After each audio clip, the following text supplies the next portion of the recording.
You have probably heard about it, but find it hard to believe it. North Korea, perhaps the most unusual country in the world, which has been threatening the West with retaliation and destruction for decades, is suddenly fighting with thousands of soldiers in the middle of Europe. North Korea is now not only supporting Russia in Ukraine with arms supplies, but also with North Korean soldiers in combat. But how exactly does this work?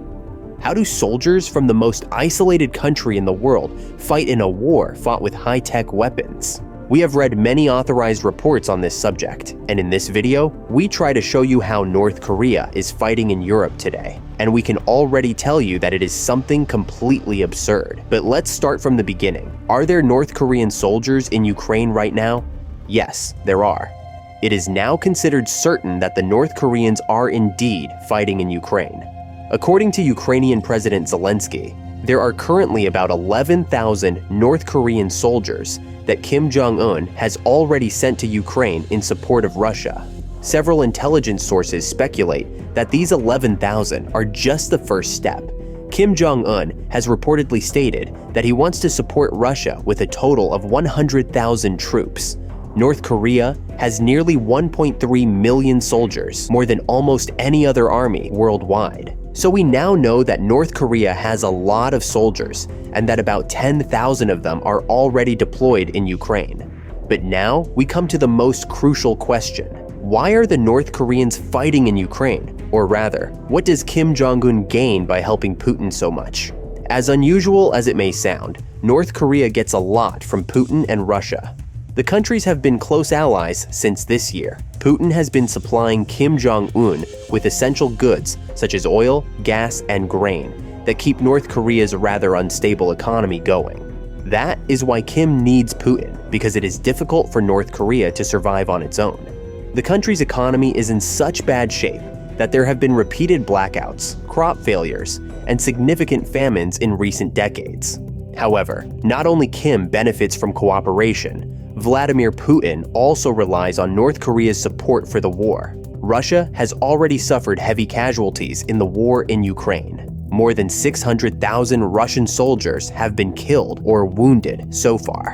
And Putin needs every man he can find. Now, we come to the question of how good and valuable the North Korean soldiers are, and this is where it gets really interesting. You might think that North Korean soldiers are extremely dangerous and totally super soldiers, because every North Korean has to do an incredible 8 years of mandatory military service. This is far more than any other country in the world. The military also plays a massive role in everyday life in North Korea, and Kim Jong-un constantly organizes huge military parades. In no other country in the world do people's lives revolve so much around war and the destruction of other countries as in North Korea. But how good are the soldiers? The North Korean soldiers now fighting in Ukraine are of little use to Russia. Although they have been trained for years, their tactics and equipment are outdated. Some of their tanks, for example, date back to World War II. Decades of sanctions have prevented North Korea from importing any modern technology. But 21st century weapons can only be built if modern computer chips, radio systems, and missiles can be imported.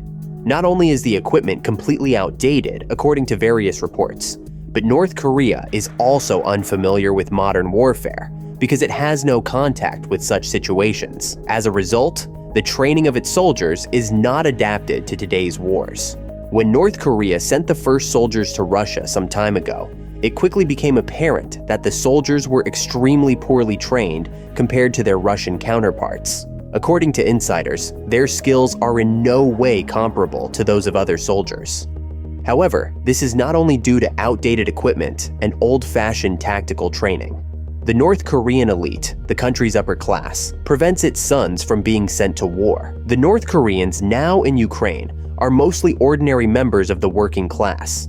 And since the working class in North Korea is very poor, the soldiers are weak and fragile because of their poor living conditions. It is also said that serious diseases are widespread among the soldiers because of their malnutrition. In addition, they have little basic education and do not speak English or Russian. According to some reports, the Russian army was shocked by the state of the men when the first North Korean soldiers arrived in terms of their skills. The North Koreans had to be trained in basic combat tactics in Russia. The North Korean soldiers lacked even the most basic skills. For example, they did not know how to advance on the battlefield or how to operate Russian combat vehicles and weapons. They were also unfamiliar with modern warfare using drones, so many of them had to be trained to operate them, which was often complicated by language barriers. Because time was of the essence, the North Koreans were given only brief courses in all these things at training camps, and then sent directly to the front lines in Ukraine. They are expected to fight in unfamiliar territory, with unfamiliar weapons and Russian uniforms. Most of them are only in their 20s. And of course, none of them have ever been outside their own isolated country. They know nothing about Russia, Ukraine, or the rest of the world that has not been reported in the state-controlled media. Lee Woong-gil, a former North Korean soldier who defected to South Korea many years ago, believes that most of them don't have the slightest idea why they are in Ukraine and what they are supposed to be doing there. The defector assumes that the young men consider it an honor to be chosen for the war effort and do not question anything. They also hope they and their families will have a better life when they return home from Ukraine. However, the chances of them returning alive are incredibly slim. This is due to the fact that it is more than obvious how poorly trained they are in combat. In fact, the most bizarre situations happen all the time. Just recently, for example, a Russian soldier captured in Ukraine reported that the North Koreans had no plan at all. Trench in the forest. They suddenly started shooting at their Russian comrades and even killed some of them. Not on purpose, but simply because they mistook the Russians for Ukrainians. It is also said that Russian civilians fell victim to the North Koreans because they were mistaken for Ukrainians. This is not surprising, however, considering that the young men were essentially given uniforms, weapons, and instructions they did not understand. The defectors also report other strange incidents. Due to the North Koreans' unfamiliarity with the equipment and weapons, accidents are said to occur from time to time, and North Korean soldiers are decimated without meaning to. In the Battle of Kursk, where all North Korean soldiers are currently deployed, their Russian comrades can hardly benefit from their support. This is simply because the North Koreans are trained for a completely different kind of combat than what is taking place there.